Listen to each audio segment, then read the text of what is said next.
Ole Romeni resmi menjadi warga negara Indonesia dan siap membela timnas menjelang laga kualifikasi Piala Dunia 2026 zona Asia. Sementara pelatih timnas Patrick Kluivert terus memantau pemain-pemain timnas yang bermain di Liga 1. Bagaimana kekuatan timnas dengan tambahan Ole Romeni dan siapa sosok pemain Liga 1 yang dilirik oleh Kluivert? Kami akan membahasnya bersama pengamat sepak bola, sudah ada Bung Kusnaini. Selamat sore Bung Kusnaini, terima kasih sudah bersama kami di Kompas Petang. Ya, selamat sore Cynthia. Ya Bung, ini kita bahas Ole Romeni dulu nih. Gimana kekuatan timnas setelah ada Ole Romeni? Akan seperti apa nanti? Ya, kita tahu bahwa salah satu puzzle yang selama ini kurang di timnas adalah pemain di posisi nomor 9. Pemain yang merupakan striker murni, yang produktif, yang konsisten mencetak gol. Kita tahu selama era Sintayong banyak gol timnas itu lahir dari pemain belakang maupun pemain tengah. Bukan berarti tidak boleh pemain tengah, pemain belakang mencetak gol, tapi diharapkan pemain depan itu juga berkontribusi mencetak gol secara konsisten. Nah, itu yang tidak tercapai meskipun kita sudah punya Rafael Struijk, sudah punya Witan, sudah punya Egy, sudah punya Ramadan, bahkan juga punya Orat Mangun. Tapi kontribusi mereka dalam produktivitas ini kan memang masih terus harus ditingkatkan. Nah, saya pikir kehadiran Ole mudah-mudahan bisa menjawab kekurangan tersebut.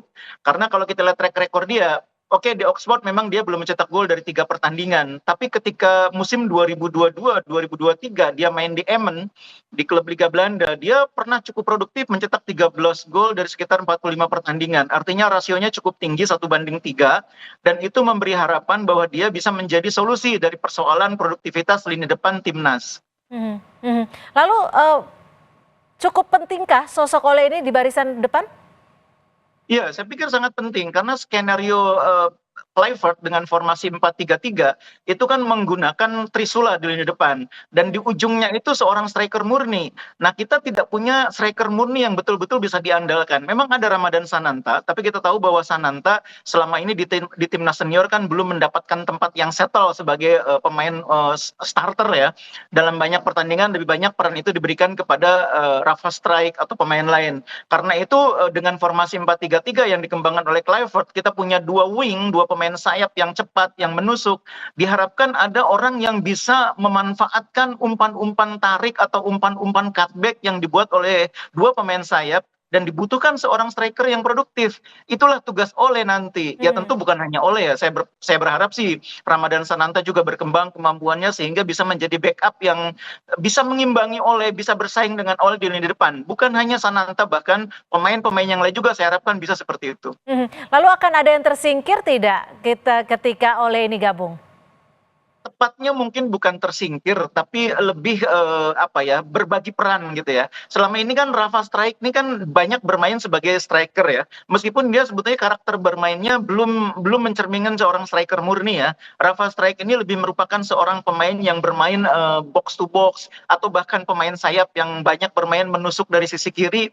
Nah, kalau ada Ole nanti, maka Rafa Struijk mungkin tidak akan lagi menjadi pilihan utama di posisi nomor 9.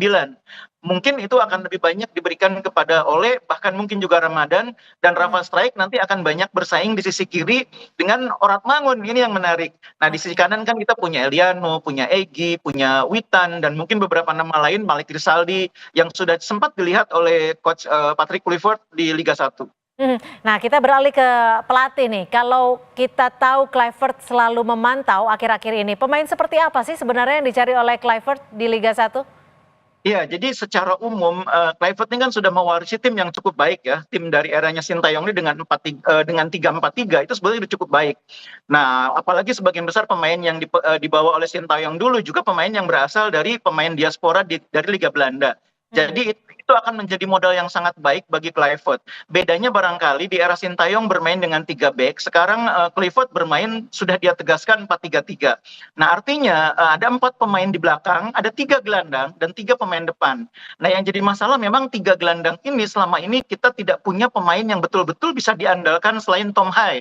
Tom Hai ini memang merupakan pemain utama di tengah ya, tapi pemain pelapisnya di sana mungkin ada Nathan Chuaon, mungkin juga ada Ivar Jenner, mungkin ada Erki Kambuaya. Tapi yang betul-betul selama ini bisa diandalkan oleh Coach Sintayong adalah Tom Hai. Nah, mungkin itulah yang saya pikir banyak dicari juga oleh Patrick Kluivert dan asistennya di kompetisi ini dari beberapa pertandingan. Oke, nah selain pemain-pemain yang memang sudah langganan untuk berada di dalam timnas, apakah masih ada peluang pemain Liga 1 lainnya untuk dipanggil oleh Kluivert? Iya, secara umum sebetulnya sebagian besar pemain yang bagus di liga itu sudah pernah dilihat oleh Sintayong dan para pelatih yang pernah menjadi pendampingnya. Sehingga mungkin tidak terlalu banyak kejutan yang bisa muncul ya. Hmm. Untuk timnas 20 atau 23 mungkin bisa pemain-pemain seperti itu karena memang ada kewajiban memainkan pemain di bawah usia 23 tahun ya. Tapi untuk yang senior sebetulnya sebagian besar sudah dilihat. Nah, yang mungkin bisa dipertimbangkan adalah pemain-pemain yang dulu pernah menjadi bagian timnas tapi kemudian lama tidak dipanggil atau agak agak terlupakan di beberapa pertandingan terakhir. Ya. Nah, itu pemain seperti itu harus dilihat lagi. Misalnya Edo Febriansah di Persib, misalnya Maklok, misalnya Ya. Raihan Hanan, itu juga misal di Persija ya, Hmm. atau mungkin dari Persebaya mungkin ada Arif Catur Pamungkas, dari Hmm. Madura United mungkin ada Koko Araya, itu pemain yang dulu pernah dipanggil juga, dan mungkin dengan dilihat lagi oleh Patrick Kluivert akan mendapatkan kesempatan juga. Oke. Makanya saya mendorong Kluivert tidak hanya menonton tim papan atas, tapi juga tim yang berada di posisi yang mungkin saat ini ada di Oke. bawah. Oke, kalau untuk kiper gimana nih bungkusnya ini? Saya pikir ini salah satu pos yang mungkin tidak akan banyak berubah ya. Kita sudah punya Martin Paes yang kualitasnya sudah sangat teruji. Dan kita sudah lihat juga di Liga, dua kiper lokal yang paling menonjol itu tidak jauh dari nama Hernando dan Riyandi.